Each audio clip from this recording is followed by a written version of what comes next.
Wait for the signal. Okay, hello everybody. Welcome to the Avalon Rising Conference Dome at Sunrise 2011. This is our first official lecture tonight with Peter Taylor, who's going to be discussing some of his research from his book Chill, amongst other things, looking at the implications of that on us and of the Earth.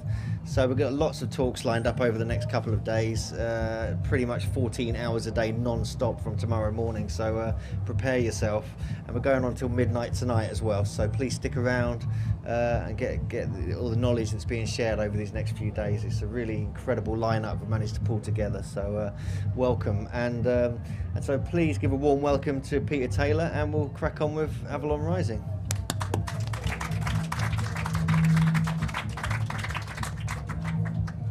Thank you. I'm always amazed that anyone comes to a lecture at a festival, especially such a chilled out festival as this one.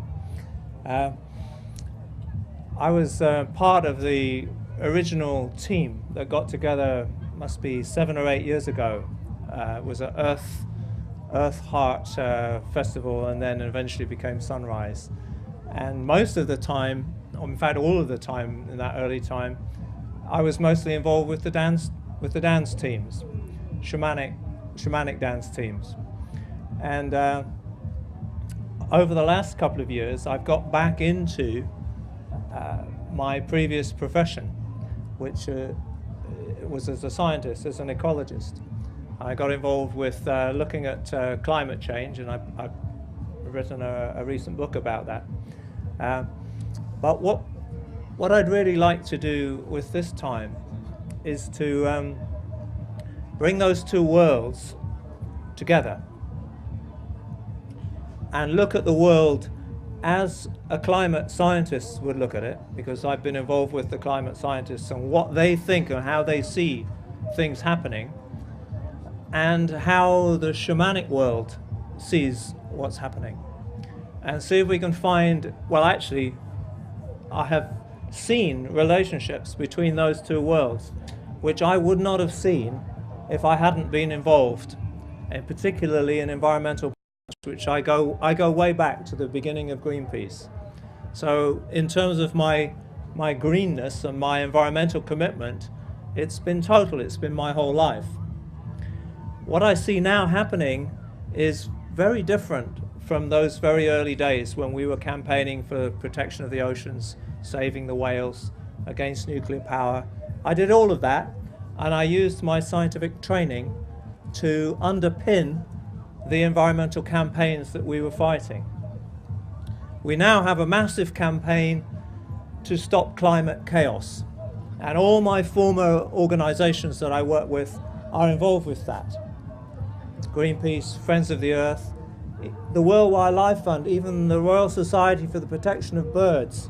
And there's a UNICEF team here campaigning for all the children who are going to be affected by climate change. And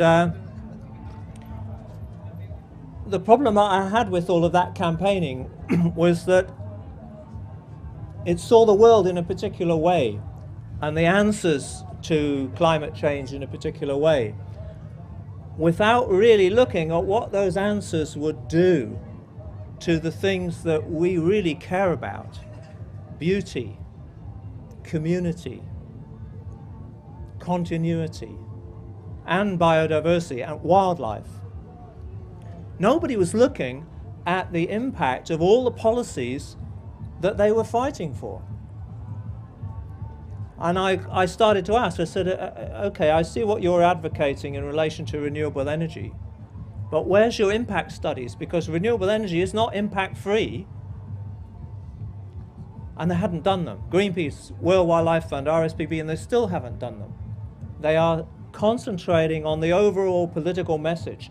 And if they win that in Parliament, so you get a decision such as we've made, we're going to reduce our emissions by 80% by 2050, that's regarded as an achievement or a campaign goal or a target that's been met. But actually, very little has happened. Other than turbines up in the hills, but actually the use of energy is still increasing planet-wide. So I then thought, well, a lot of the impacts are made worse by the fact that there's absolutely no strategic planning going on. There's no studying of the impacts.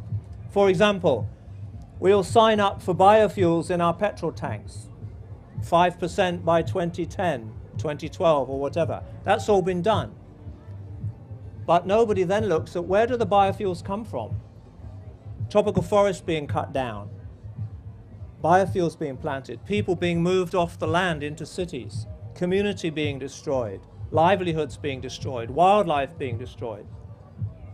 They're waking up now, but the campaigns to achieve all of those targets didn't look at the consequences of those campaigns until it was too late.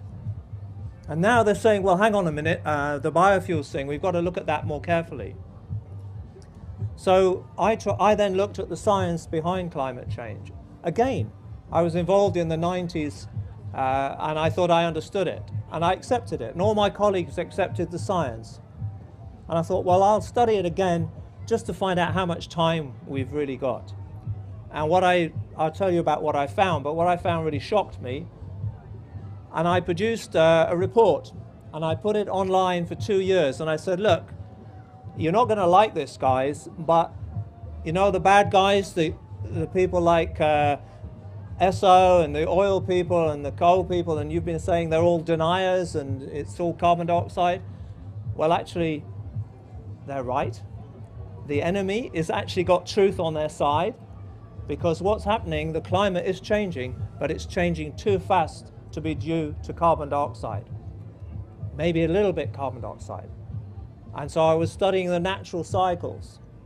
But then I thought, how come I'm the only one to see this? And that's the purpose of part of the talk, is how come? And then when I stand up and I say, look, you know me, you know whose side I'm on, and you know I'm a good scientist, I'm a good analyst. So what are we going to do about this? But they didn't want to meet. Greenpeace, Friends of the Earth, World Wildlife, they did not want to meet. They didn't want to talk about it. There were people who would say they wouldn't even be in the same room as me because they'd heard, they hadn't read anything, heard something that I'd said. So then I was asked to write a book after a presentation rather like this, and I did that. Again, I thought, well, this book isn't peer-reviewed and I'm dealing with science, so I went to an old friend of mine. This man is a professor, a retired professor, world-leading scientist. I worked with him throughout the 80s and the 90s on ocean protection. He then went on, when we won the battle about protecting the oceans, and we did, we won a lot. He went on to the climate convention. He helped create the treaty. He drafted the Kyoto Protocol, which many of you will have heard about. I said, look, please look at this work that I've done. You know me. And he says, you can't possibly be right, Peter. You know, the whole UN, all the science. And I said, no, it's not true. If you go to the UN's technical reports, not the stuff they give the policymakers, you know how that works. You go to the science, it does not say what they're saying. And he read it. And he endorsed the book. He's on the cover of the book saying, these questions have got to be answered. Now that book's been out since June 2009, so that's 2 years. They still will not meet and they won't answer the questions. I've had one invitation from one university because there's one particular guy who knows me, and I work in ecology in biodiversity realms, so he knows my work. And he said, oh, come and talk to us about climate change. But you'll get a hard ride because we've got a lot of research going in the university on that. And they did give me a hard time, but it was full-on scientific debate, and I could hold that up. But that's the only university. All of the green movement do not want to know. They don't want to question it. So that's the background that I'm coming to you with. Now, some of you here will know me from a completely different background, from the background of shamanic dance. This world, this alternative world. Now, if I talk about some of the things I know about, astrology, homeopathy, the energy body, the chakras, astral realities, the dream world, astral travel. I mention any of those, I'm dead in the water. If I'm in a straight world lecture, I have to completely step out of the kinds of things that we can discuss. Just to mention those things, it's like, oh, who's this? And they will, honestly, you'll get people walking out. So in this time, and I'm really grateful for so many of you showing up. I said to Hugh, 8:30 on a Thursday, they'll just be arriving, there won't be anybody there. But yeah, no, I mean, even if it's just a couple of people. So what I'd like to do is use the time that we have together. So I'm going to move fairly quickly through the presentation, and then we'll have more time for a little bit of meat, because there's something very, very important going on, and I think we've got 18 months to sort it out. So first of all, let's go back to how I was trained. How do scientists see the world? And I had a very straight training. First of all, the only relationships that count are the ones that you can measure. And then they start looking at quantity. And all the time you're dealing with surface reality. Particles, waveforms. If you talk to the physicists, they'll say, you know, some very strange things, which biologists and chemists and climate scientists never talk about, even though they're supposed to be scientists. They'll not talk about what physicists talk about, that particles come in and out of existence. You can measure them and then they're gone. And you suddenly measure them from somewhere else. And if anybody has ever studied quantum physics, you'll know that beneath the surface reality, there is what is called a quantum reality, or as Paul Laviolette called the subquantum, and what we would call consciousness itself, or the dream world. Modern science appears not to accept that that world exists, and that if it does, it's anything more than an imaginary dream world. But physicists will do, that's where all the power comes from. Everything, every particle, every body, every form is actually vibrationary waveform. It's like frozen waves. Of what? What are the waves on? Now, early scientists, they knew. And I'll talk to you about that because there's a big deception going on. This country held the first institute for science worldwide, called the Royal Society. It was founded around 1650. Every single member of the founding committee was not only a practicing Freemason, they were practicing alchemists. And in fact, they were alchemists who had left alchemy because it wasn't getting them anywhere and become Freemasons. So they were Masonic alchemists.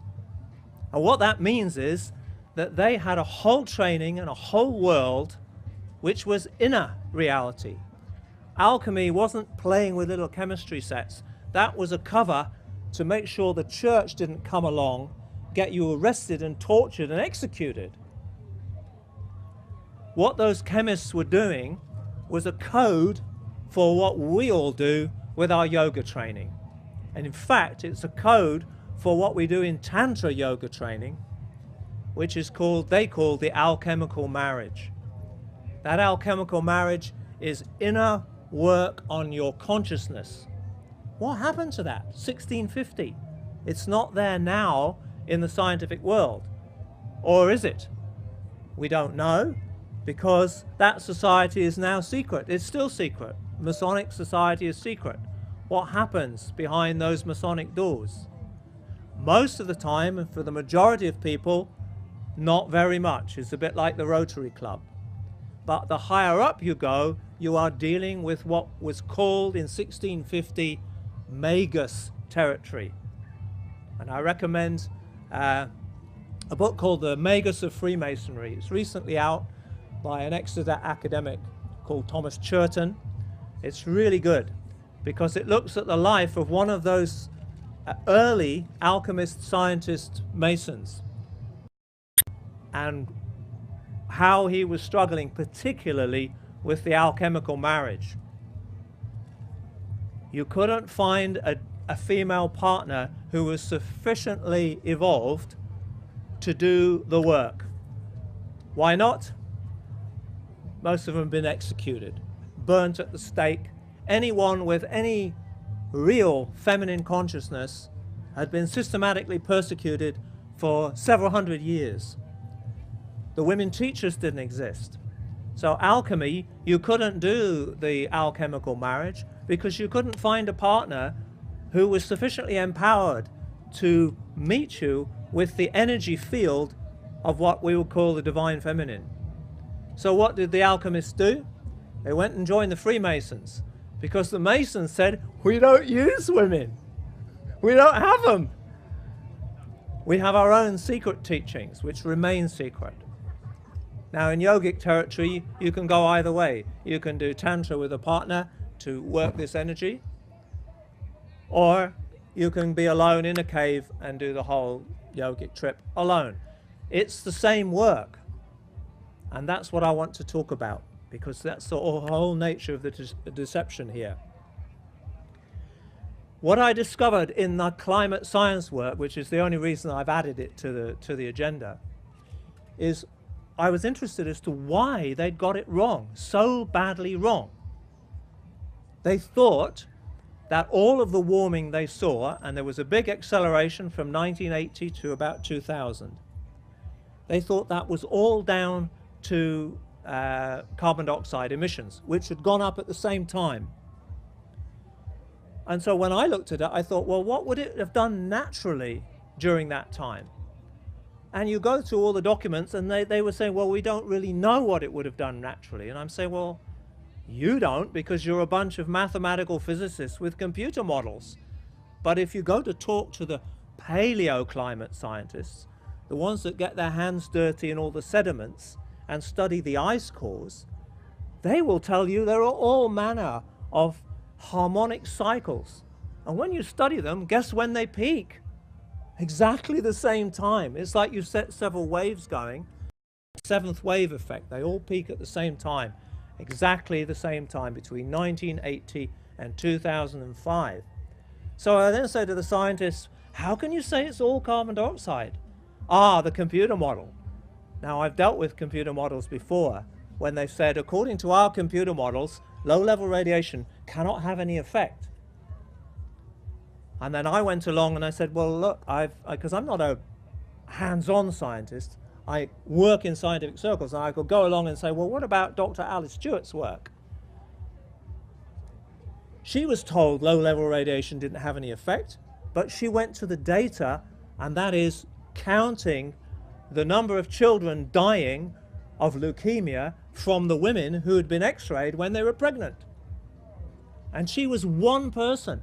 The whole of the UN disagreed, and every single science institute in the world disagreed when she started her investigation. And I know, because I was part of the legal team that fought to get her work through the UN. Now, nobody x-rays pregnant women. It's all accepted that low-level radiation does have an effect. Now, being part of that world taught me you cannot rely on the authority of the UN, nor can you rely on the authority of all of the scientific institutions. Several times they have been wrong.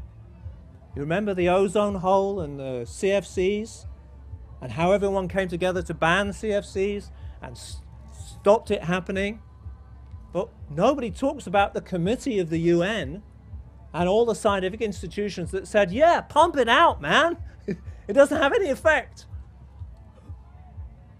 They didn't know that it would have the effects that it had. There were one or two warning voices, amongst them James Lovelock. They weren't listened to.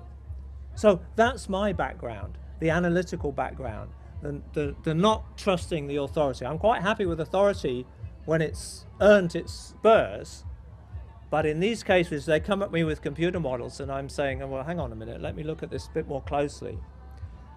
What I found is those computer models do not contain the natural cycles, the rhythms. And when you talk to the scientists about why not, they're irregular. Cycles are really exact. Well, in the electrical world they are. In nature, they're not exact. So you can't put them into the computer model because you don't know where they begin and where they end. So it's very hard.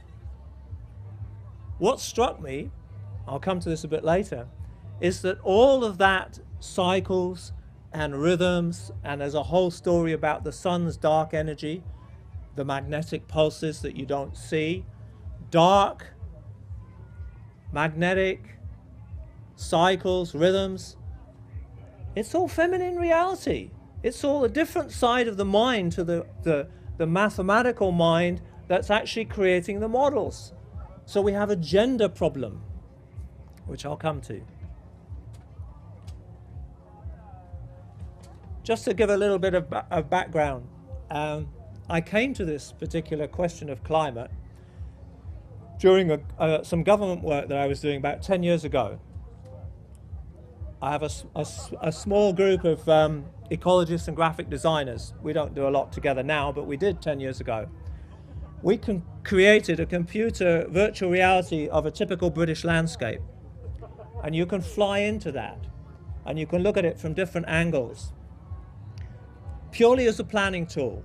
This went out to all of the planning authorities in Britain. And we were concerned because if you're going to try and power the cities and the industry of Britain from renewable energy is very diffuse.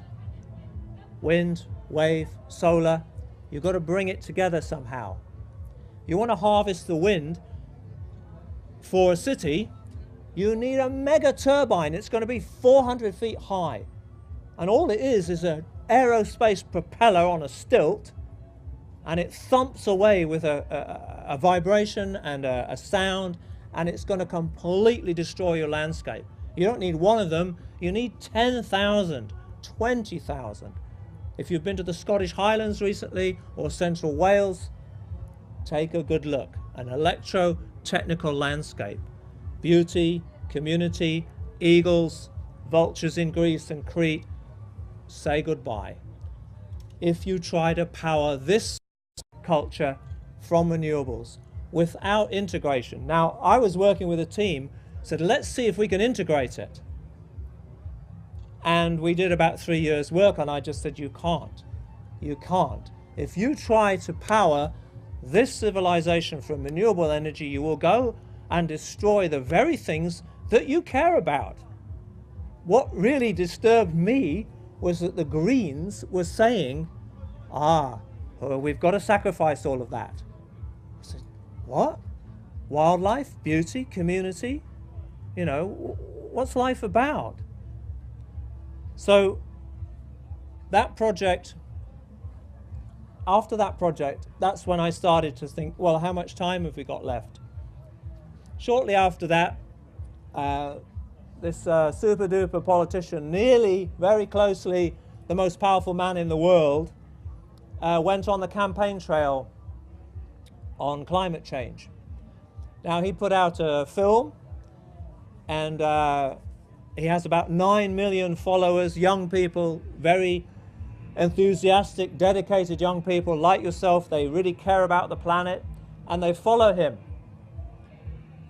Now, Al Gore's a very strange man. Anyone who gets to be that close to being president of the United States, you've got to look a bit more carefully at the guy. And he got a Nobel Prize for his film. And he also got an Oscar, which I think he deserved. Now, what he says here, and he made a big theatrical of it. I have to leave the mics a little bit.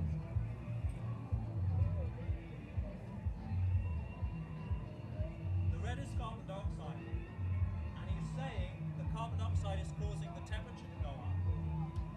And this is what we're doing now. So, wow, are we in for a big rise in temperature? What he didn't point out is that there's a little gap here. Everywhere you look.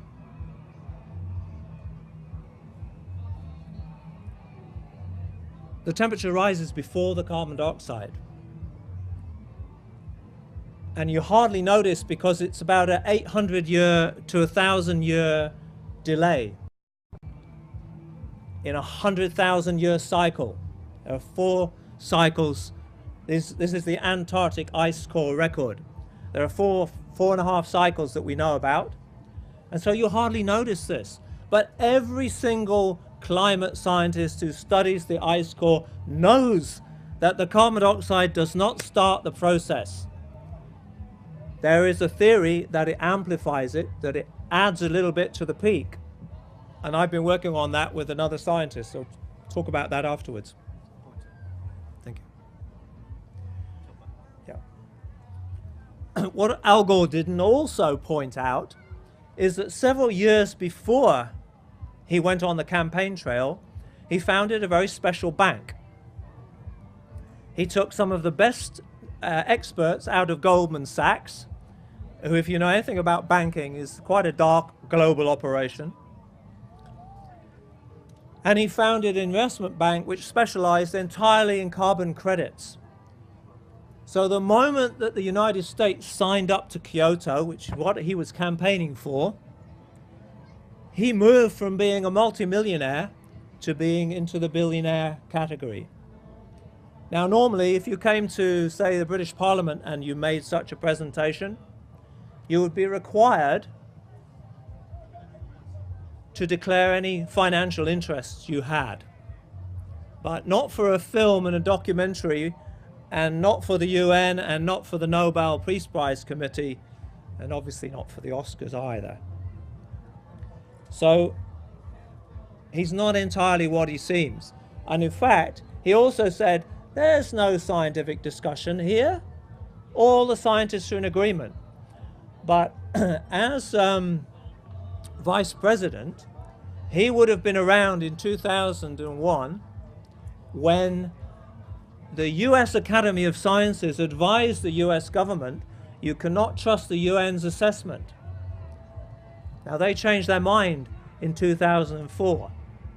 But in such a short time, several of the major scientific academies changed their minds. The last one to change was the Russians. The Russian Academy of Science, they had a vice of the UN's international panel, the IPCC, Yuri Israel. He's on record of saying in the early part of 2004, all this hype, you know, it's natural cycles are driving this. That's the vice chair of the UN committee. When he got home, President Putin had a word with him. Putin had just done a deal. We're going to sign Kyoto. We get billions of carbon credits. How that works is the Russian economy is really low and not emitting as much carbon as they would really ought to be doing, you know, for their standard of living to go up. So instead of the companies here spending a lot of money on getting our emissions down, they buy emission credits from Russia worth billions. So Yuri Israel then goes, oh, so you mean I better not say what I've been saying? So that's right. Yuri Israel, because I monitor Russian science, he's just finished a report on how to cool down the planet by pumping sulfur dioxide into the top of the stratosphere and reflecting the rays of the sun. And no doubt Mr. Putin funded his little Global Ecology Institute in Moscow. So for those who are interested in science, this is actually the Greenland ice core record over a period of about 20 to 30,000 years. So this is actually in the Ice Age, about 50,000 years ago. And what you're seeing in that one of the coldest parts of the planet, of the northern hemisphere, is very, very clear harmonic cycles. And if there are any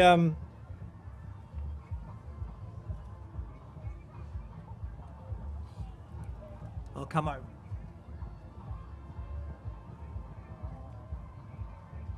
Time is going that way. Look at how steeply this occurs. This is actually within about 10 years. Some people say within 1 year, climate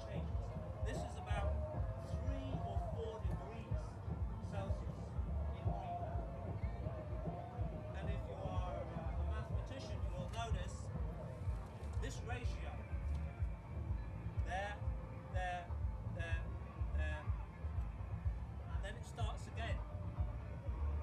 That's 8, 5, 3, 2, 1. So I immediately asked the climate scientists, "Ooh, have you noticed the Fibonacci series in the Greenland ice record?" What? They hadn't heard of the Fibonacci series. When you go to all of the scientific papers, and this is how stupid science can sometimes be, and I've got a great deal of time for real science. What they do is they look at the 20,000 year period, they count the peaks, they divide and come up with an average. The cycle is roughly 2,000 years. And they don't even acknowledge that. And even when they say, "Oh, okay, what causes that?" So, well, I don't know. What is there in the cosmos that can affect the ice in Greenland with a harmonic cycle? Nobody knows. And by the way, Greenland is melting down, right? It's warmer than ever, and we're faced with the loss of the ice cap and sea levels rising, and it's, you know, Arctic meltdown and so forth. Let's look at the science. Sorry.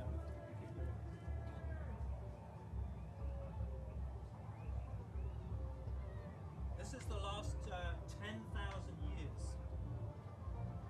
So,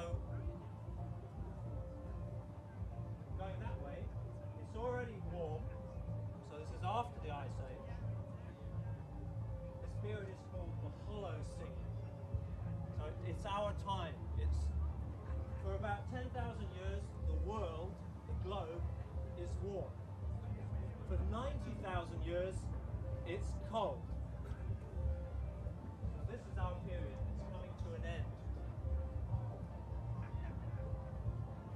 This is the last 2,000 years. That's that bit. This is the temperature today in Greenland. This is when the Vikings were in Greenland growing crops. We eventually get to the Roman times with nobody on Greenland, but they were growing wine up in Northumberland. This point here, pelicans nesting on the Somerset levels and being eaten by the Lake Village people. So the globe is cooling down, but it's cooling down in cycles like this, and the peaks are getting less. So how come all this stuff about Greenland and polar bears dying and the ice melting and the Arctic Ocean will not have any summer ice cover, and therefore the sun will heat up that bare ocean and the ocean will get warm? Well, a Norwegian team of specialists found what are called fossil beach structures on the north coast of Greenland. Now, in historical times, the north coast of Greenland is chocker with ice. It's never been ice-free. But 8,000 years ago, it was ice-free.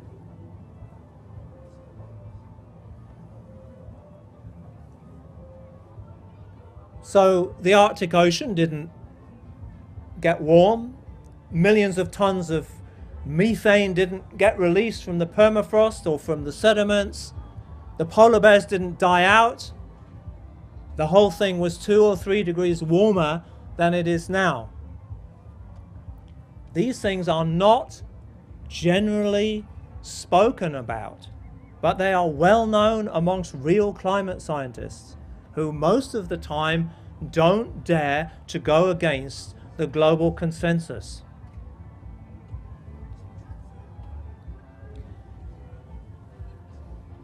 This book raises issues and questions that must be addressed conclusively before global warming can genuinely be regarded as truth, inconvenient or otherwise. Author of the first draft of the Kyoto Protocol. Now you would think, with friends like that, I would at least get invited to talk to top-level Greenpeace people, not a dicky bird.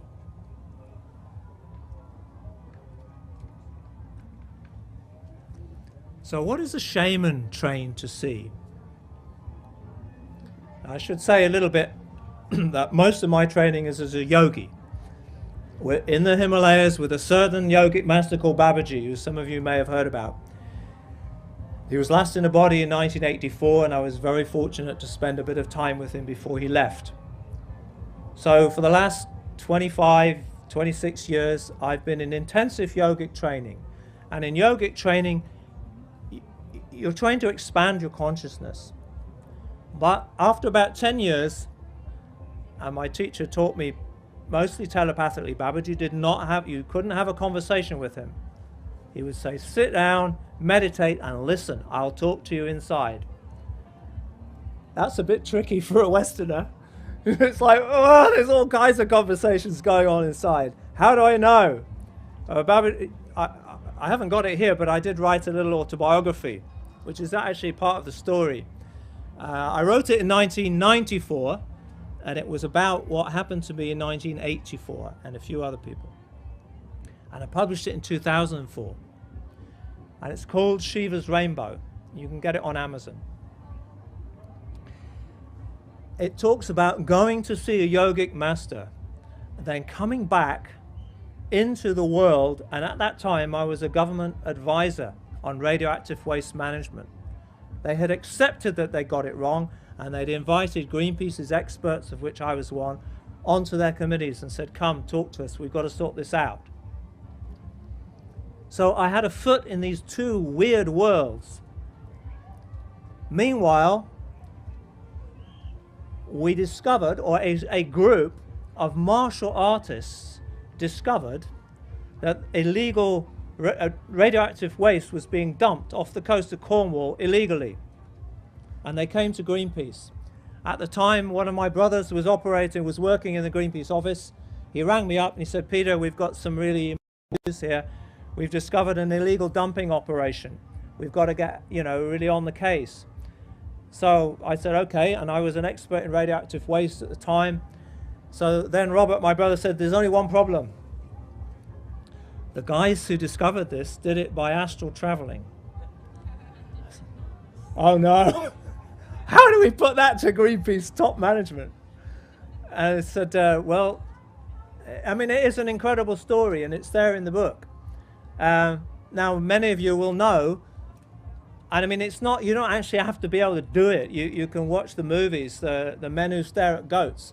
That was a real program that the American Secret Service adopted. They brought in adepts and said, can you train us to do this? Because an astral traveler can come into this, I mean, if we were like a secret military meeting, they could be there listening, and meanwhile, it's their astral body that's traveled. Meanwhile, their real body is lying there talking to the Russian Secret Service. And the Russians had invested heavily in it too, which is why the Americans did. And then the real adepts can give you a hard time on the astral level. I mean, you can feel it. So, I mean, this is woo-woo land as far as modern green culture is concerned. So the reason I'm saying this is that a green professor, huge respect for this guy, he wrote a fantastic book called Soil and Soul. He's got an activist record. He defended the Hebrides from super quarries. And Greenpeace had come to him, or other organizations as well, and said, who's this guy Peter Taylor? The things he's saying, how do we deal with this? And he said, well, I can't judge his science. Well, actually, the science is written so that any scientist can understand it. But I understand he's written another book called Shiva's Rainbow. Let's have a look at that. And so he then puts out on the internet, and you know how viral it can go, that you don't need to listen to this guy. Do you know he's been into astral travel? It was the other guys. But we did actually find that what they were talking about was true. And we did actually find barrels of nuclear waste where they said there would be. And one or two people in Greenpeace top management knew about this and approved of what we did. But Alistair McIntosh, professor of human ecology at Edinburgh University, just says, oh, and also he actually talks about homeopathy and astrology. And, you know, so you don't need to listen to anything about what he says at all, because he's obviously not quite a kosher scientist. And what was Greenpeace doing with the guy? Well, if he would read the book, he would find out that Greenpeace knew exactly what we were doing, and he could read about all the successes of our work at the UN to bring in the precautionary principle, adopt clean production strategies. That was really hard technical, scientific, and political work by a really good team, which I was part of. You can't exist on that level if you're in woo-woo land. You can't. And those Greenpeace guys, they would look at me and they'd go, oh, Peter, you've got that funny hair on the back of your head again, you know, which is like the Shiva tassel. And one month I was in retreat, and my teacher had told me, you only wear white. And I got a call, can you attend this meeting of the Paris Commission, which is actually a meeting in Berlin, on, you know, waste discharges, you know, next week. Yeah, I'm in an ashram at the moment, but I could come over and, you know, affairs paid, the whole deal. But I just have to say, I will be all in white. So I come into this meeting with all the dark suits and the ties and so on. I have got a shaved head and I've got a white, you know, it wasn't a proper suit. It was more like a, never mind. And it was just like, oh, you could see them all going, what is this? But that didn't stop me from technical, legal, and scientific argument right in front of them. And then they know you're speaking their language and they treat you seriously. They don't give a toss about, you know, what kind of hairstyle you've got or what you're wearing. They suddenly realize, hey, these Greenpeace guys know what they're talking about. That is not the case today. So what is going on? So the shaman is trained to see energy flow, form, and pattern through time. To the shaman, somebody like Al Gore is sucking in a huge amount of energy. You want to know where it goes. The shaman is trained to see energy imbalances. And we're all imbalanced. We all have desires that pull us away. I'll talk about it a little bit more. But also desires and the will to power, the will to be in control, to be secure, to be top. It's a bit like having a sort of sixth sense that the wolf pack has. You know who the top dog is. You know what happens if you say something out of line. So the shaman's world exists as a kind of network of power. And you're trained to see the power moving and the net. And in that world, just as in any biological world, there are predators. Predators that feed on energy. Now you all know that. You all know people to avoid because they're actually feeding on your energy field. But that happens culturally as well. And wherever you have predators, you have deception. And I'll talk specifically about that. But also, there's another element which I personally, in all of my spiritual training, in yoga and whatever else went before then, never appreciated until very, very recently. And that is the nature of game. You find games all over the animal kingdom. That's how young animals, especially predators, train. It's not real, nobody's going to get hurt, but there's a lot of play, a lot of game. Now, if you notice about human beings compared to the other apes, particularly, because we have an ape's body, we are much more into games. Games are everywhere, especially ball games, but there are all kinds of games. And one thing I've learned, not just from astrology, as above, so below, game must be an inherent part of the divinity of the universe. God and the goddess play games. They set games up. Games are often about competition. Yes, it's fun, but it's also about competition. It's about testing. It's sometimes about finding the best within yourself, but sometimes you can only do that in competition. So a real master wants to be met and challenged.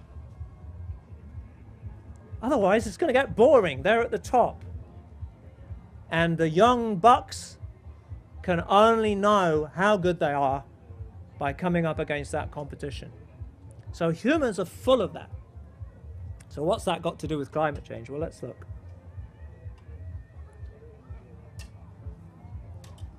Al Gore. What's his game? Well, we know a certain degree in the background he has a bank. And he has a lot of friends in the banking world, the Masonic world particularly. Now, what he would have you focus on are the fact that you are a carbon life form. And in fact, I can't take much credit for this because, as you know, in the shamanic world, we often have to seek help from the plant kingdom. Now, you wouldn't think that an intelligent ape could get much help from the lowly plant kingdom, but any shaman knows that's actually where the greatest wisdom lies. And in a particular plant called ayahuasca, how many people have experienced an ayahuasca journey? Great. That plant is the queen of the forest. And in Brazil, the shamans will tell you, if you want to know anything, you just ask her. We call her the library. So our little shamanic crew that very much holds this festival together, you'll find people with the shamanic training on the gate, in the ticket office, the organizers. We've all sat around, we've done ceremony, we've drunk the tea, we've done the prayers. That's the world behind this festival.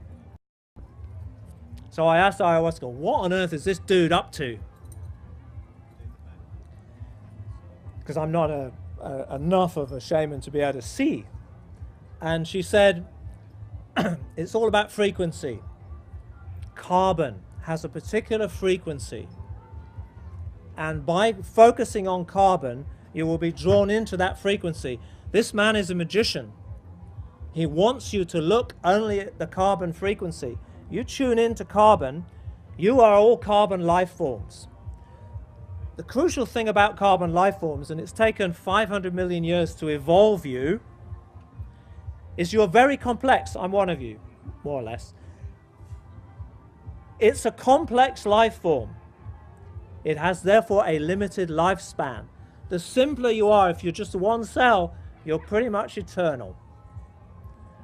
But the more of a complex carbon life form you are, the more conscious you're going to be that you have a limited lifespan. You are all going to die. So as soon as Al Gore starts talking carbon frequency, he's talking about survival. He's a merchant of fear, and he's a merchant of certain death. And some American wit once said, there's only two things certain in life. One of them is death, the other is taxes. Well, with Mr. Gore, you get a special kind of tax. You get a carbon tax. So what? We've got to do that, haven't we? We've got to stop fossil fuels and all that, you know. No. Yeah, look at that. Don't look at the fact that a carbon tax trumps the gold standard, the dollar, the renminbi, every damn currency on the planet. Carbon currency is a global currency, and it's a credit. It's not real, it's a piece of paper. And he's got the bank, right? Along with a lot of other people and his friends. So carbon bank, carbon trading, carbon credits, global currency. Does anybody know what else that means? It means the power goes to those people who make decisions for what? Where to invest the money. That's called development. So if you want to clear 1 million acres of Brazilian rainforest, you're going to need a loan from the bank. And if you want to plant ethanol biofuels to put in your tank, you're going to need a loan from the bank. If you want to put turbines, barrages, hydro schemes in remote, wildlife-rich biodiversity spots, if you want to clear X million people off the savannas of Africa because they're not producing anything and they're not in the economy, you're going to need a loan from the bank. The bankers make all the decisions on the planet as to what gets built, what gets developed, what gets invested in, and what the return is. They are a bureaucracy. They are a global unelected bureaucracy. You have no opportunity to vote for them. That's why Al Gore is no longer in the business of being voted for. All of your carbon taxes will have to go into a bank, and some bureaucrats will have to decide who gets to spend it where. You will have no say in that. This is called green economy. In the Midwest, they call it green Stalinism. I have no friends in the Midwest of the United States, but they see it as it is. They see it as an attempt to what they used to call communists and socialists to take over. What they really mean is just faceless bureaucrats who nobody's elected, who have a plan and an idea of how human life should be and how society should be ordered. And they spent years fighting that and lost a lot of their children in the process. So that's become what green has become, in a way, is entangled in that particular game. But of course, it's not kosher to say this. So when I studied climate change, I quickly realized that all of those cycles that you saw could only come from the sun. And I didn't know hardly anything about the sun. But the sun is cyclic.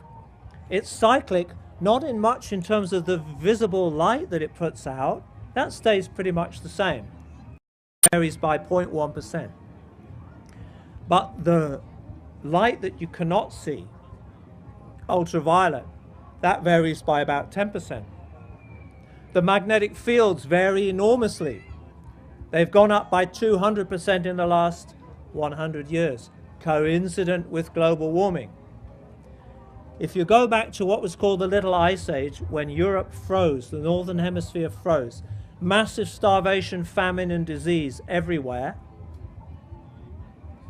400 years ago, and you go to the climate scientists who really know, and they say, yeah, it's very funny, at that time the magnetic field of the sun dropped and stayed low for nearly 100 years. Oh, that's interesting, because the magnetic field of the sun dropped about 3 years ago, and it's hardly come back up again. Now that's very interesting, because the climate shifted immediately it did that. We could go into the detailed science of that, and I'll talk about it. To me, it's to do with the magnetic effects on the jet stream and the storm patterns. And you can explain everything you've seen, all this extreme weather, it's the jet stream shifting. And the best climate scientists will tell you, the fires in Russia last summer, the jet stream shifted. The flooding in Pakistan, the same thing. The jet stream does this. The incredible, go back a couple of years, sunrise was completely wiped out. We were a foot underwater. And I went to the Met office where they would still talk to me. I said, hey, the jet stream shifted and we just got dumped on. Where are your experts on the jet stream? I want to talk to them. I want to know, have you got any archive records of the jet stream? Jet stream? They hadn't anybody working on the jet stream in 2007, 2008. Now you will find they're working flat out to try and understand it. Guess what? 2003, a team at NASA, top scientists, discovered that the jet stream during the Little Ice Age shifted south. I thought, oh, okay, so what else could affect that? Guess what? The ultraviolet light drops when the magnetics drop, and the ultraviolet light affects, through heat transfer physics, it affects the jet stream. That was all published in 2003. When I rang up NASA, what happened to that team? They're working on something else now.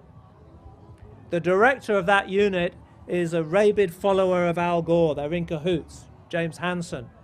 You will find James Hansen quoted in The Guardian, The Observer, The Independent, every left liberal paper, and all of the Green Movement and the UN. He's their favorite scientist. They will not talk to anybody who is talking about the jet stream. It'll all happen. It'll come out. It's 2 years on, and there's more coming out every day. But I want to go a bit deeper on this. So it's the sun. Now, before I'm quoted, I reckon it's about 80% natural cycles driven by the sun.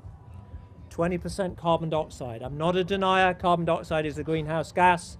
It's just been overplayed, and I can give you the science on that. And a colleague and I are actually working on a science paper on that right now.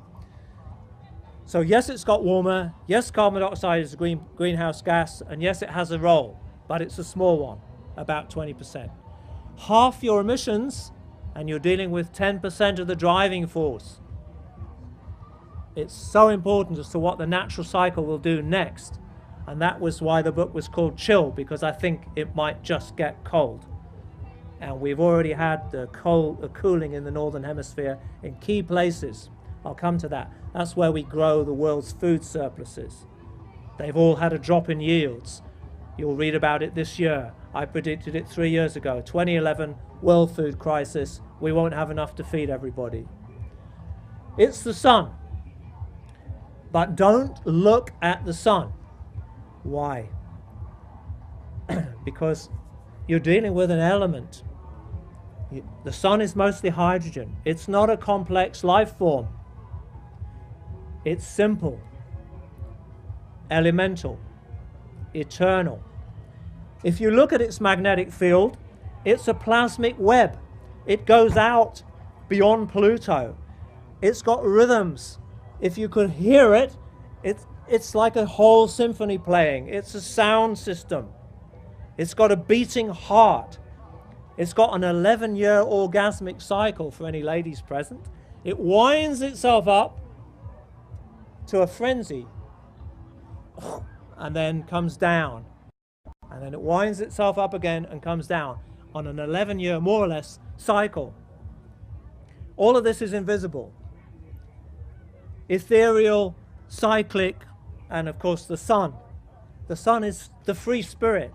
Every astrologer uses the sun as a symbol for our creative heart. It's about originality. It's the creative source. Every shamanic culture looks to the sun. They don't worship the sun. They connect with the sun. We are a fractal of the sun. Stonehenge, if you've ever done ceremony in Stonehenge, when the sun is there, you know the whole thing is vibrating. It's reconnecting you. You are a fractal of the creative source, and the sun is connected to the galactic center.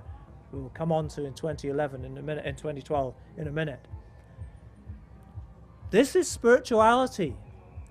If you go down that route, what's going to happen? You're going to lose your fear. You're going to identify with eternity itself, with your inner self, with your spirit. And nobody is going to be able to fool and deceive you. Just a brief look at that world of science on the left. And a lovely lady friend of mine said, "Oh, Peter, you're so structural, just a guy. And us women, we're generative." I said, "Oh, I like that. I like that." If you look at science, it's structural. Logic, intuition, it does play a role, but it's mostly denigrated. Structural, it's very much in the mind. Science is in the mind, not the body. And if you go into the mind rather than the body, you're not going to feel much. If you take the mind into the body, that's where the feeling is. Structural, linear. Science is linear. They miss the whole business about cycles. Science is about repeating experiments, exactly. But in reality, nothing ever repeats, because we're moving through time and space. 2012, we will not be coming back to the same place 26,000 years ago that the sun and the center conjuncted. We'll be a spiral above it. Same longitude, but consciousness will be different. Science deals a lot with constants and fixed elements, whereas actually the whole of life is evolutionary and constantly changing. Structural can also be protective.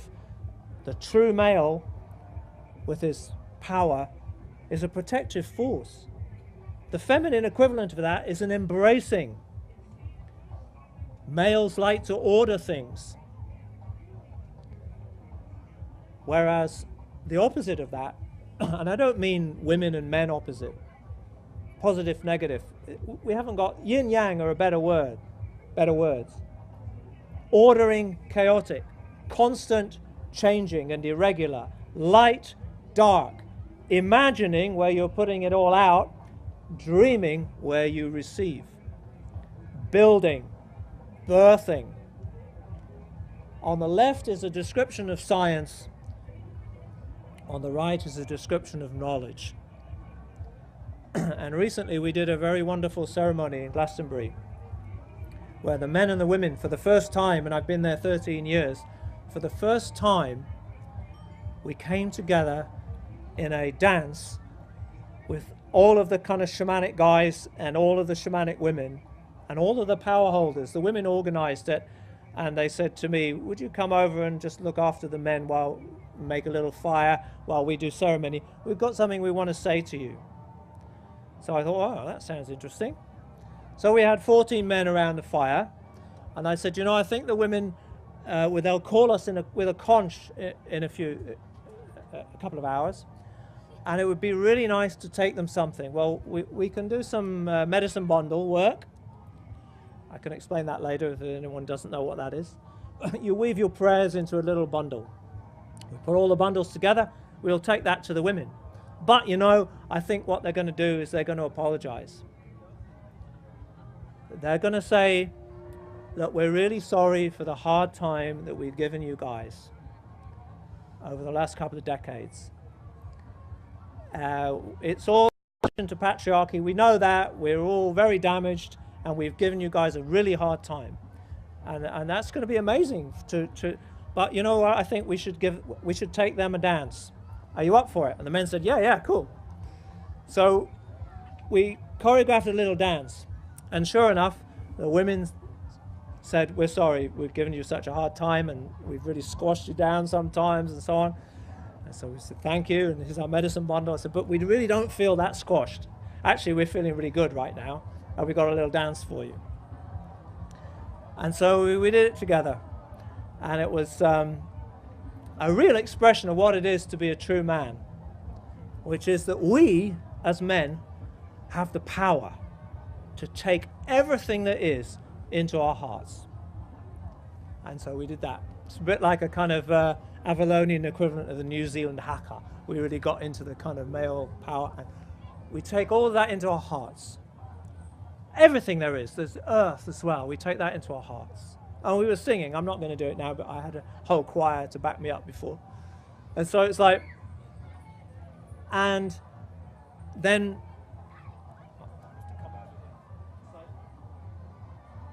everything.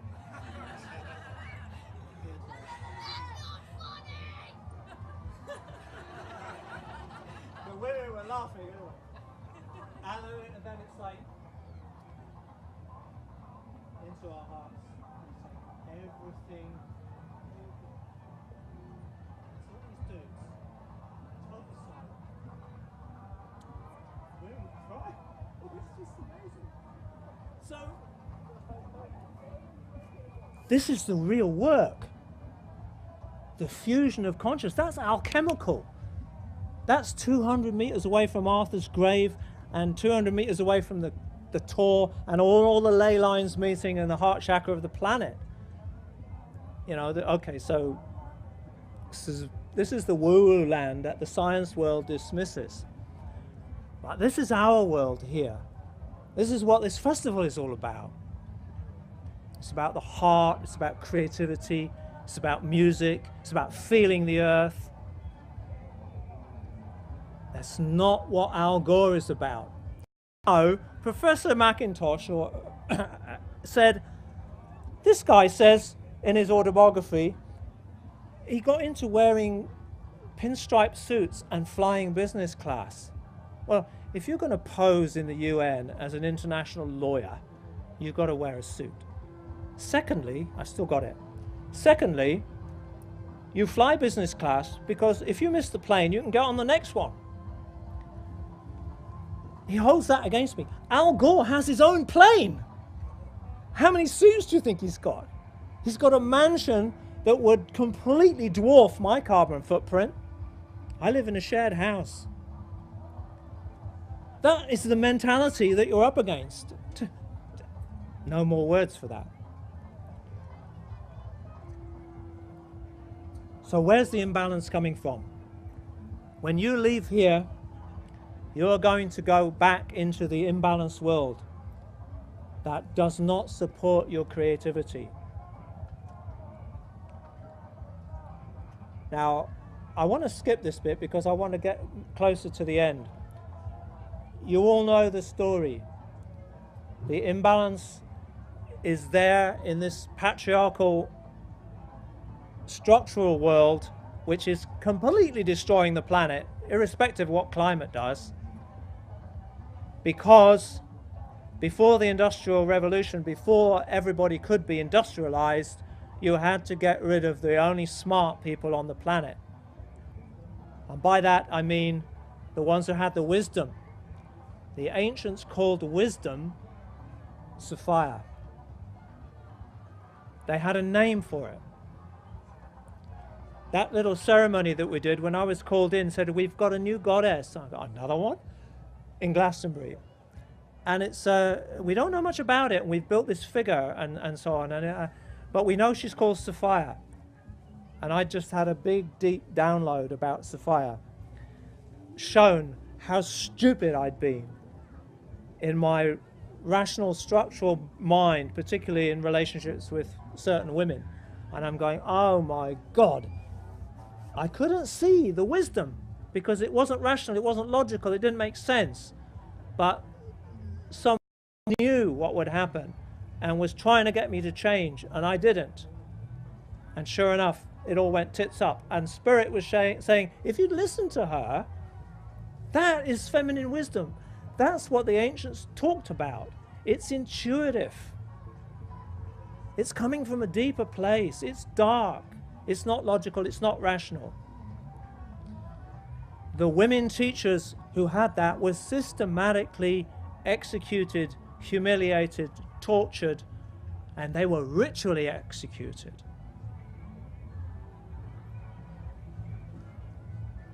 So no wonder alchemy came to an end. The alchemists were hiding from the same patriarchs, the church. And something else began. I called it JFB, jobs for the boys. Technology, banking, industry, commerce, weaponry, scientific agriculture, biocides, genetic manipulation, medicine, all since the end of alchemy and since the women were suppressed.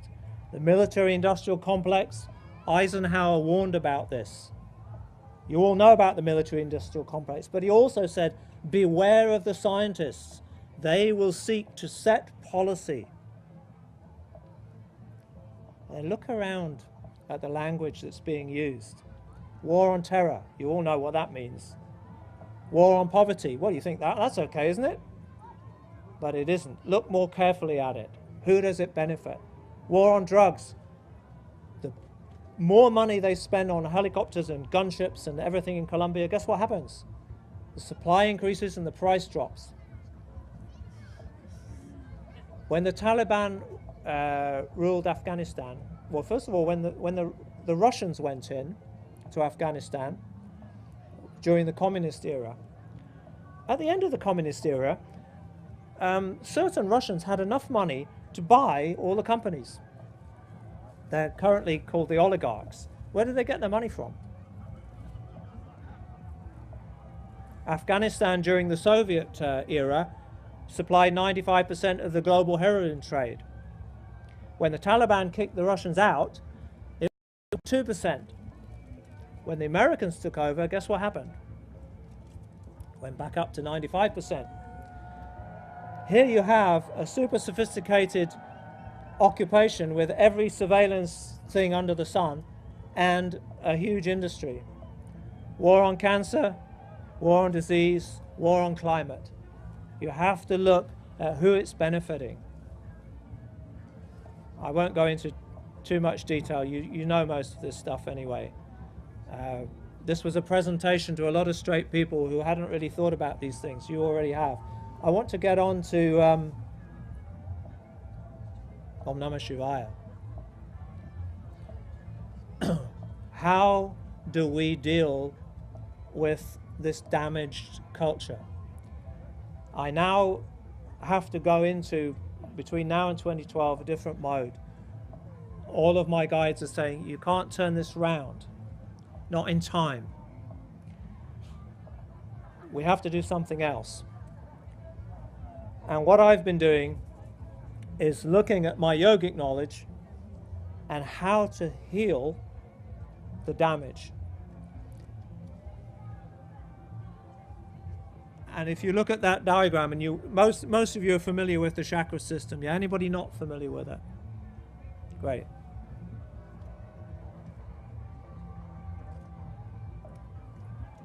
You can't get far if your base chakra is closed. It's fundamentally your source of power. It's where all the energy, the kundalini power, the serpent power, everything that you've heard about comes through your base chakra. If the base chakra is closed down, you've no power for the rest of the journey. It's mostly a mental exercise. The base chakra has to be opened. The kundalini power is not just a little bit of electricity. It's a psychic power. It's not something that science can really describe. That's why the ancients symbolized it as a serpent. Serpents are masters of waveform. If you try to wiggle across this room by just using that waveform, you're not going to get very far. A python would do it in next to no time. They're masters of that, of the wave. In deep yogic practice, the wave is a current, a spiral current, and it comes out in the form of a cobra hood, shamanically. Shiva yogis are shamans, and they are invoking the power of the serpent and the cobra. But all of that power has to come up through the chakras. Now, if you have any negative thought pattern, it will shut down a whole chakra. That's where your heart shuts down. Just memories. A lot of childhood memories. The base chakra will shut down if you are worried about where you live, where your next meal is coming from, where you belong, and whether you can walk freely on the ground. So what does this culture do? It completely damages the base chakra. Worry about mortgage, rent, jobs, security, security, security. Which is the most security conscious nation on earth? The United States. It has no social security to talk of. Security for them is independent finance and money. They are the richest nation on earth and militarily the most powerful nation on earth. And guess what? They're the most insecure nation on earth. What happens when you damage a chakra?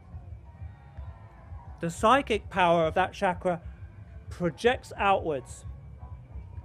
And in this case, the Americans project their shadow of base insecurity and then go looking for it. That's why they create the war on terror. But what is the name of the agent of their insecurity? Does anyone know what Al-Qaeda means in Arabic?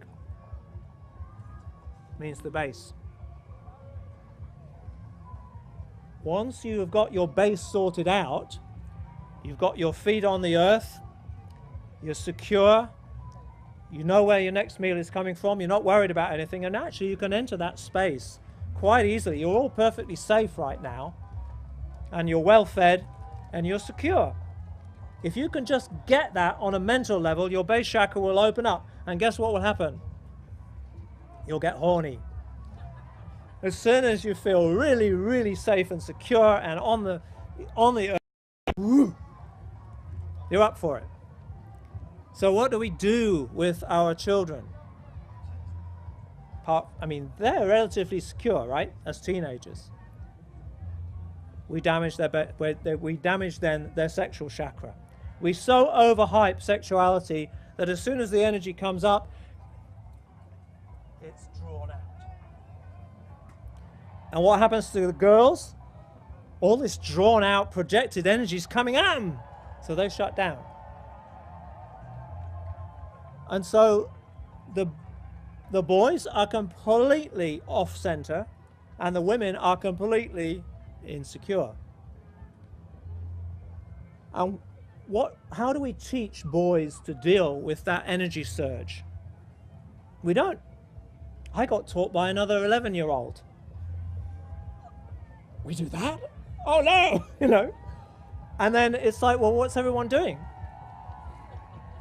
Jerking it off. You're actually training yourself to be the world's worst lover. It's like that energy needs to come up. It needs, for the guys especially, it needs to come up here. So you have to have a training to conserve and seal your energy field, not leak it out sexually, because that energy is needed for the third part of the journey, the hara. This is your power center. If the energy is not getting in here, you haven't got any power. You look at martial artists, the incredible power. They can put their hand through bricks. I've seen Buddhist monks, highly trained in martial arts, crack an iron bar on their skull and break the bar. I've seen an 80-year-old Aikido master. It was actually Shaolin monk. He asked in the Albert Hall, the first time they came over to Britain, and he asked 6 of the best martial artists to come and hit him in the stomach. He's a frail-looking character. These great big black dudes come down, bang, and he's just standing there. Go away. 6 of them, one after the other, no impact. 12 Buddhist monks come running out of the telegraph pole onto the stage. Takes it in the stomach, poof, and they get knocked back. That is power. That's the power of this center.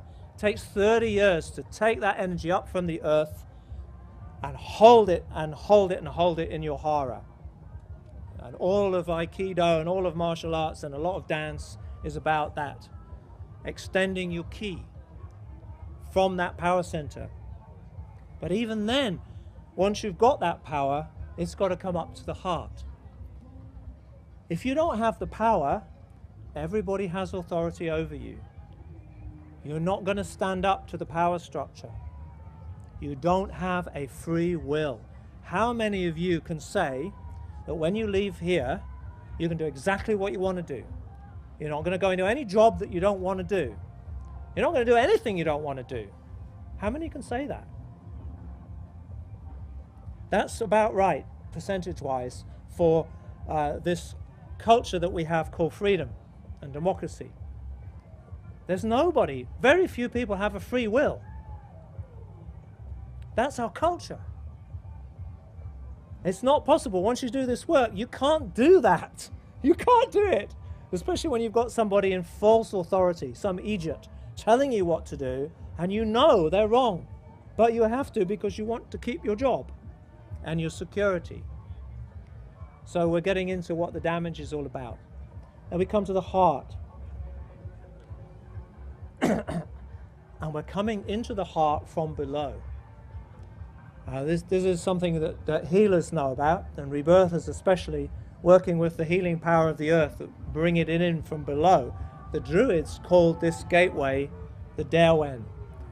And the ally for this journey is the oak, and the oak flower to open this door. When Jesus said, knock on the door and it will be open, this is what he was talking about. The Kundalini has to come into the heart from below. But in the bottom of the heart, the basement of the heart, is all the reasons why you've closed your heart. All the damage, all the betrayals, all the memories. And as soon as that energy comes in, it's going to activate them. That's your shadow. the revenge, how to get back at, how to not forgive, how to not let them get away with it, especially that woman, that guy. The unforgiveness is there. So we have to work with that. And when we're working now, we're working with the dance, we work with Western songs, not mantras. We work with the blues. And we work with Western musicians who can wrench that heart open. Once you feel it, it's not as bad as you thought it was going to be. All that pain, you're not going to feel it now. It's pain, but you're going to bloody well sing the blues. You're going to make a song about it and a dance about it. And that means it's coming up into the heart and it's joy. It doesn't matter how much pain you've experienced, you can always, always celebrate the divine with the pain. So that's another element of the dance. This heart's got to open, but even then the journey isn't over, and very, very few people go higher. As you come up to the higher levels of the heart, this is the Buddha territory. This is the territory of compassion for all beings. You cannot go there until you've had compassion completely for this being that's done this journey. All those fuck-ups, all the mistakes, everything you've ever done wrong, all the guilt, the shame. You've got to let it go. In order to really feel this, that whole story's got to go. And actually, the hardest part to let go of is the romance. I mean, romance means story, your story, the individual story, the ego. This is the yogic journey. It's got to be let go of. You've got to move to the 5th level, which is the truth that we are one human being. There's only one humanity evolving here. We're all in it together, and we move at the pace of the slowest. That truth, to let that go, we're working on it. We're working on it. And that's about where we are with our progress. We started 6 years ago with the shamanic dance, and we're here. And the next level is the vision. How many people in this culture live with that truth? It's a very hard truth to live with. And how many have vision? Strong vision. And by that I mean they're dreaming their dream. Because if your dream is dreamt with all of those chakras open, guess what happens? It manifests.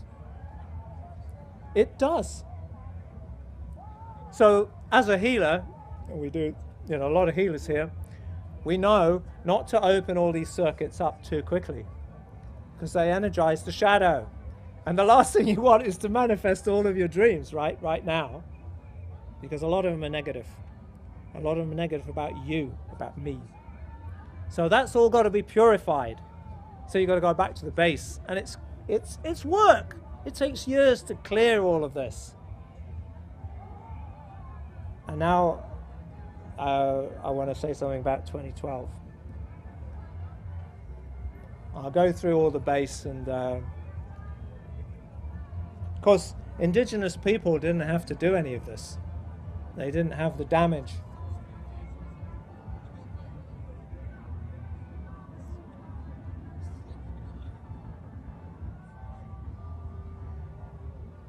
Okay, 7th heaven. What is the purpose of it all? Now here we really enter some tricky shamanic territory. It's called the ghost dance. When the Native Americans were faced with the second wave, they'd already faced the white man and his army coming in and saying, we want your land now. They'd made friends before that. But now it was like, we've got a special place for you now. It's, a reservation. And okay, it's 1,000 miles away and you'll all have to walk. But, we'll take your land now. We'll offer you a treaty. Some of you can stay, maybe have 100 acres here or whatever. These are Plains Indians. They're not farmers. So the warriors just said, oh, we'll fight them. We beat them once before. They thought they were the best cavalry in the world. We taught them a lesson. General Custer. The shaman said, no. This battle cannot be won. They will come in such great numbers. No respect. This isn't a battle for honor or warriorhood. This is extermination. This is genocide. And we can't win. We have to take this to another level. We have to dance. Sitting Bull, who, as you know, beat General Custer and was that archetypal plains warrior, was also a shaman. And so he said, okay guys, the shamans have talked, we dance. And some of the braves wouldn't do it, but most of them did. And the last ghost dance was at Wounded Knee. That's what Wounded Knee was. It was a ghost dance. And they tried to say to the military, look, this is a peace dance, you know, and they even had a guy called Wovoka, who I feel very close to, who said to the Indian agencies, look, I'm a missionary, I'm a priest, and we're really with you on this Jesus thing, you know, peace, love, that's what we're about, really, and this dance is a peace dance.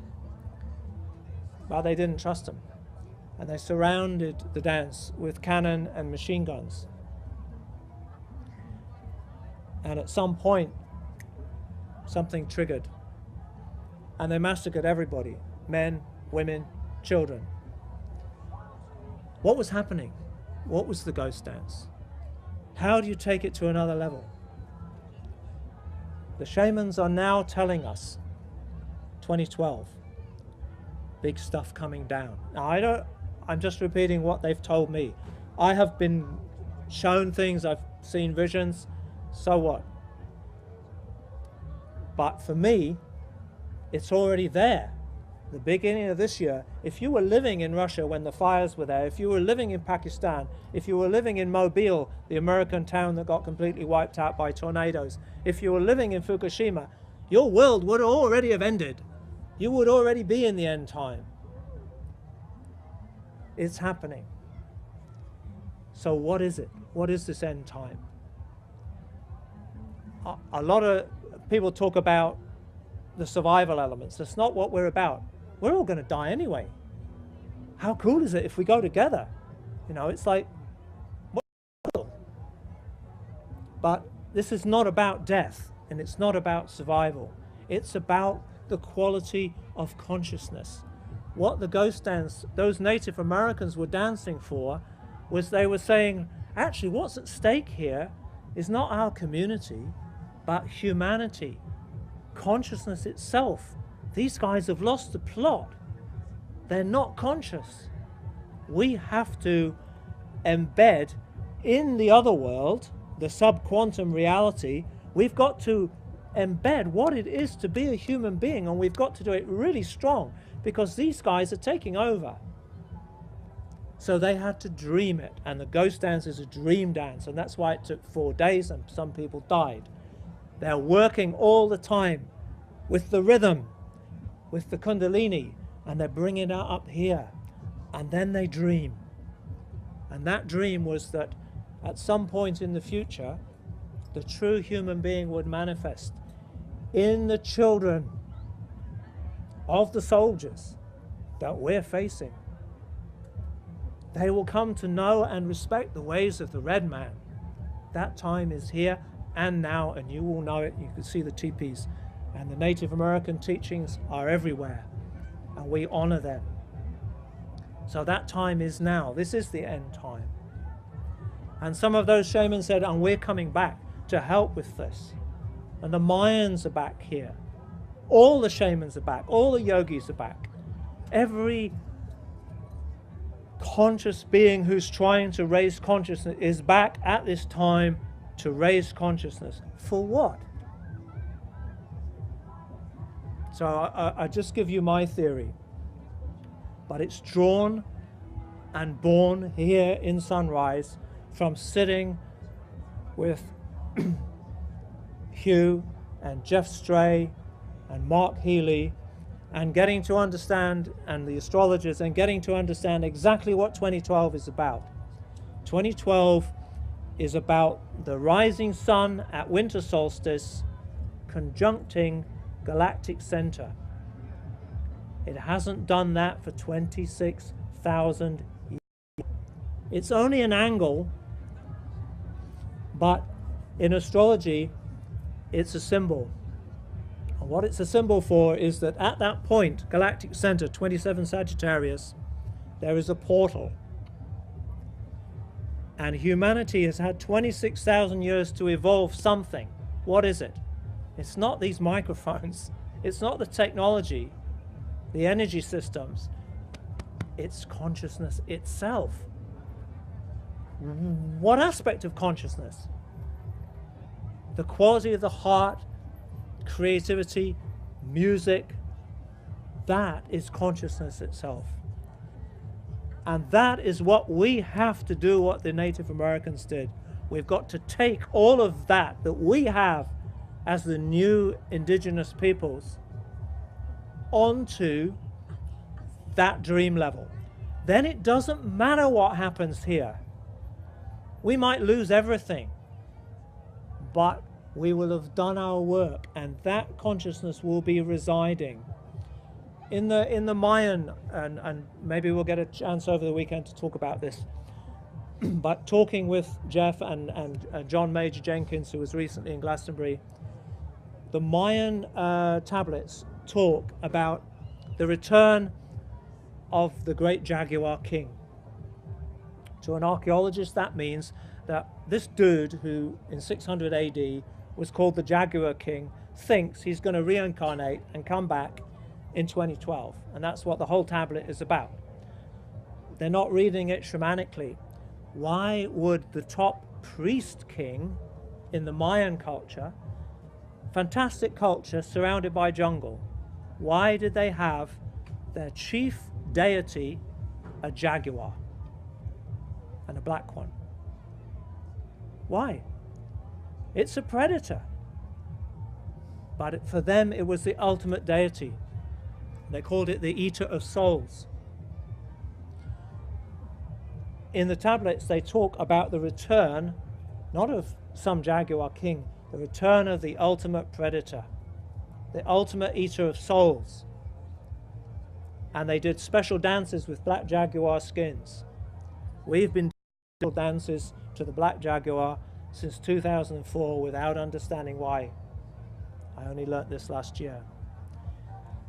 In Native American culture, the black jaguar is the power, the animal power, to lend you the courage to enter the void. That's beyond form. To go there on a shamanic level, you have to be rooted in your eternal spirit, because everything else disappears. Yet your point of consciousness remains, and you are one with everything. There's no difference. So we have to take that level of consciousness. And another element of the tablet said, this will be the time of the harvest of the white flower souls. So I've been thinking, what is that? What is that? What is that? And talking with people from Mayan country and shamans and dancers, they say the white flower souls are you guys.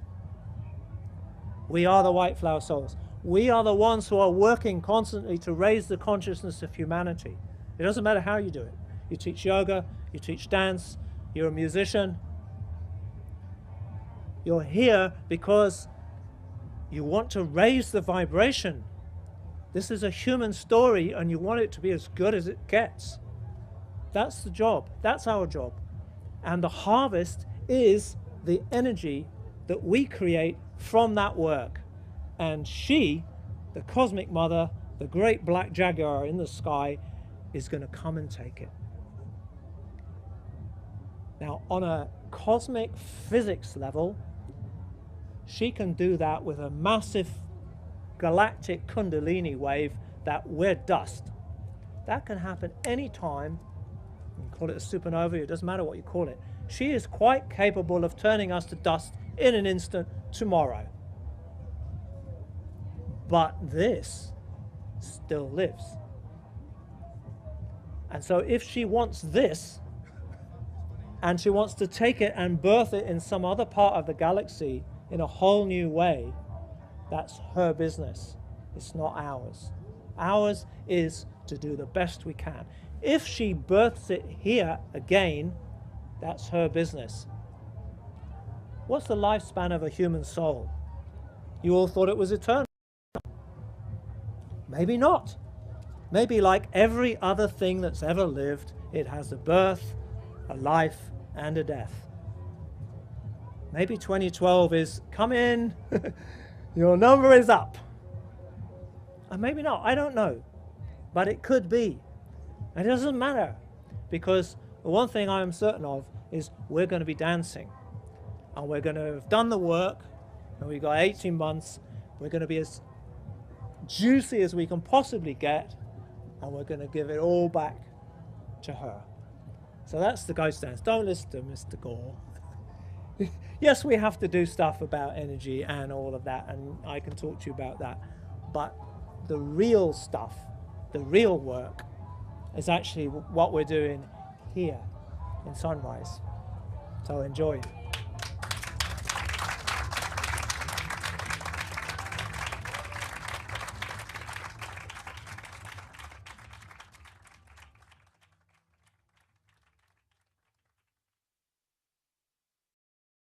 What I see now happening is very different from those very early days when we were campaigning for protection of the oceans, saving the whales, against nuclear power.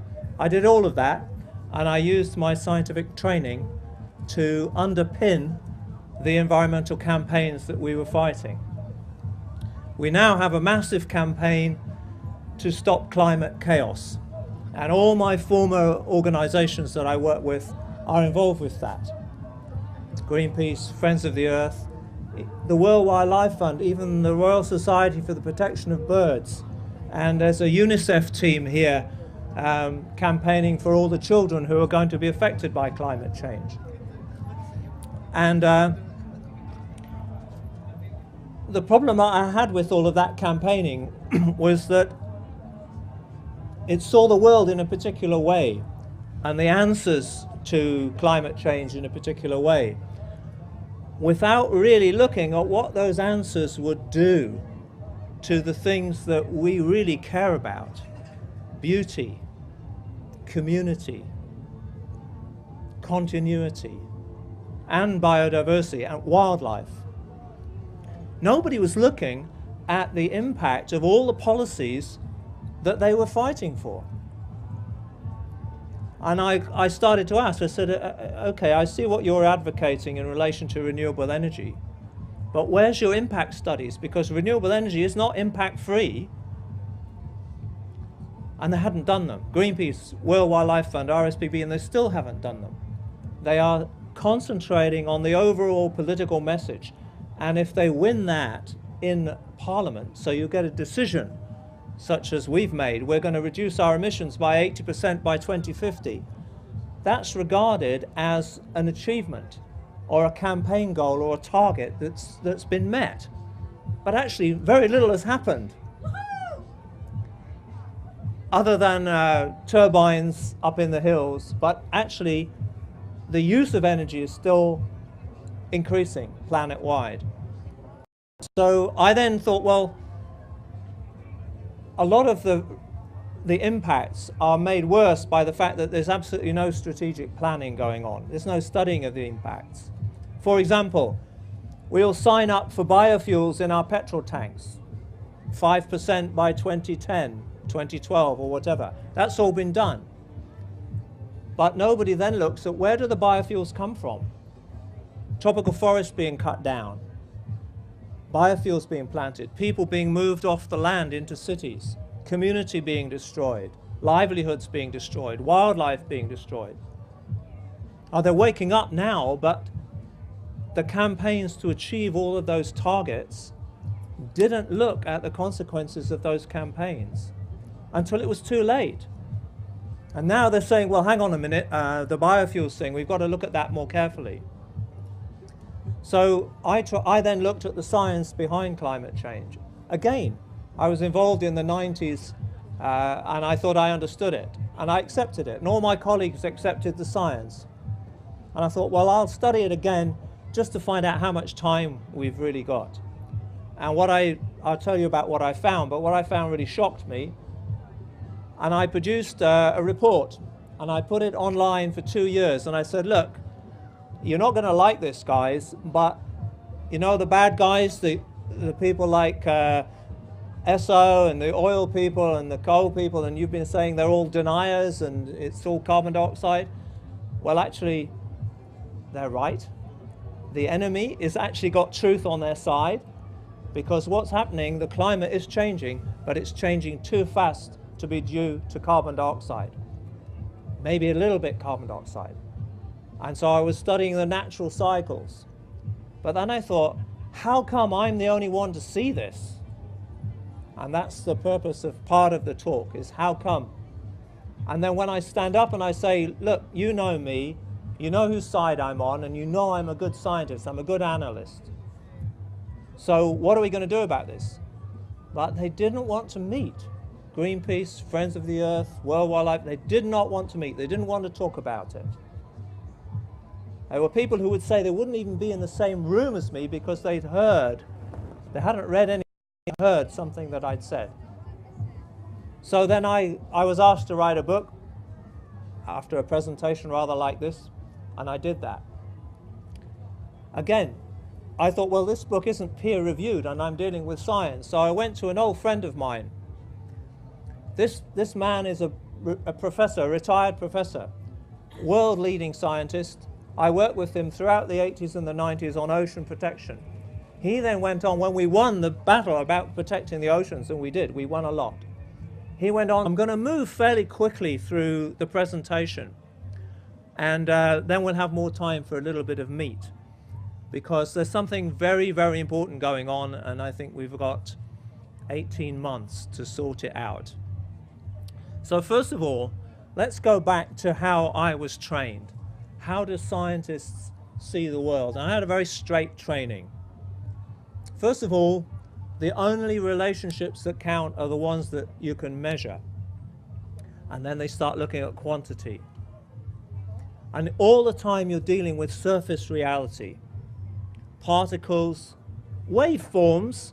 If you talk to the physicists, they'll say, you know, some very strange things, which biologists and chemists and climate scientists never talk about, even though they're supposed to be scientists. They'll not talk about what physicists talk about, that particles come in and out of existence. You can measure them and then they're gone.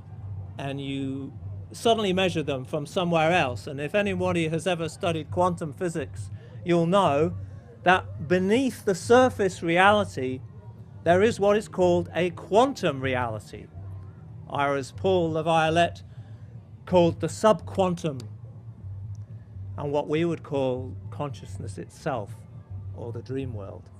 Modern science appears not to accept that that world exists, and that if it does, it's anything more than an imaginary dream world. But physicists will argue that's where all the power comes from. Everything, every particle, every body, every form is actually vibrationary waveform. It's like frozen waves. Of what? What are the waves on? Now, early scientists, they knew. And I'll talk to you about that because there's a big deception going on. This country held the first institute for science worldwide, called the Royal Society. It was founded around 1650. Every single member of the founding committee was not only a practicing Freemason, they were practicing alchemists. And in fact, they were alchemists who had left alchemy because it wasn't getting them anywhere and become Freemasons. So they were Just going to wait for the signal. Okay, hello everybody. Welcome to the Avalon Rising Conference Dome at Sunrise 2011. This is our first official lecture tonight with Peter Taylor, who's going to be discussing some of his research from his book Chill, amongst other things, looking at the implications of that on us and of the Earth. So we've got lots of talks lined up over the next couple of days, pretty much 14 hours a day non-stop from tomorrow morning, so prepare yourself. And we're going on until midnight tonight as well, so please stick around. and get all the knowledge that's being shared over these next few days. It's a really incredible lineup we've managed to pull together. So welcome, and so please give a warm welcome to Peter Taylor, and we'll crack on with Avalon Rising.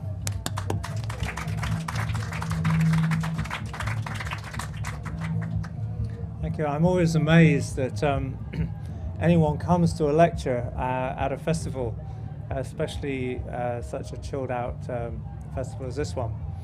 I was part of the original team that got together, must be 7 or 8 years ago. It was an Earth Heart festival, and then eventually became Sunrise. And most of the time, or in fact all of the time in that early time, I was mostly involved with the dance teams, shamanic dance teams. And over the last couple of years, I've got back into my previous profession, which was as a scientist, as an ecologist. I got involved with looking at climate change, and I've written a recent book about that. But what I'd really like to do with this time is to bring those two worlds together and look at the world as a climate scientist would look at it, because I've been involved with the climate scientists and what they think and how they see things happening, and how the shamanic world sees what's happening, and see if we can find, well, actually, I have seen relationships between those two worlds which I would not have seen if I hadn't been involved, and particularly in environmental, which I go way back to the beginning of Greenpeace. So in terms of my greenness and my environmental commitment, it's been total, it's been my whole life. To the climate convention, he helped create the treaty, he drafted the Kyoto Protocol, which many of you will have heard about. I said, look, please look at this work that I've done. You know me. And he says, you can't possibly be right, Peter. You know, the whole UN, all the science. And I said, no, it's not true. If you go to the UN's technical reports, not the stuff they give the policymakers, you know how that works. You go to the science, it does not say what they're saying. And he read it. And he endorsed the book. It's on the cover of the book, saying, these questions have got to be answered. Now that book's been out since June 2009, so that's 2 years. They still will not meet, and they won't answer the questions. I've had one invitation from one university because there's one particular guy who knows me, and I work in ecology in biodiversity realms, so he knows my work. And he said, oh, come and talk to us about climate change. But you'll get a hard ride because we've got a lot of research going in the university on that. And they did give me a hard time, but it was full-on scientific debate, and I could hold that up. But that's the only university. All of the green movement do not want to know. They don't want to question it. So that's the background that I'm coming to you with. Now, some of you here will know me from a completely different background, from the background of shamanic dance. This world, this alternative world. Now, if I talk about some of the things I know about, astrology, homeopathy, the energy body, the chakras, astral realities, the dream world, astral travel, I mention any of those, I'm dead in the water.